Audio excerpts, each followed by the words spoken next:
12 years later, I am 44, no filter, no kids, never been married, and been abstinent the whole time. Yeah, we'll talk about that more later. Welcome to day 2 of Thriving Single, where for the next 40 days, we commit to living our best life God's way without getting cynical enough to stop praying for our husbands, because we gonna pray. But how did we get here? The question we all want to know. I had a friend one time, he told me that I treat life like a grocery store. He said, you go in with the list, you find what you want, and you just put it in the cart and take it home. And I laughed because I had never heard such an accurate description of literally how I go through life.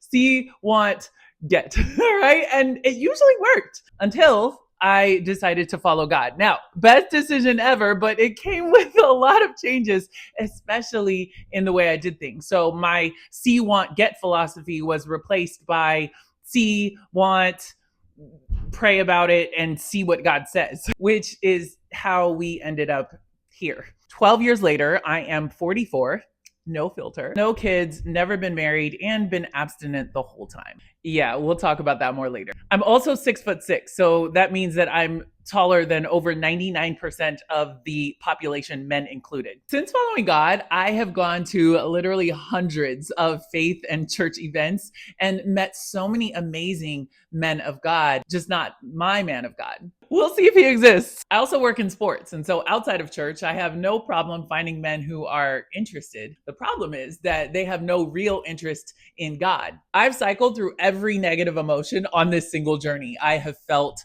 hopeless, furious, betrayed, numb, skeptical, cynical, you name it, I've felt it. But here's the thing, the world has nothing for me. I believe that. I know that. And so my only option is to keep doing this life with God and to continue building it into the best life I can possibly live. I don't know where you are on your single journey, but that's where I'm at.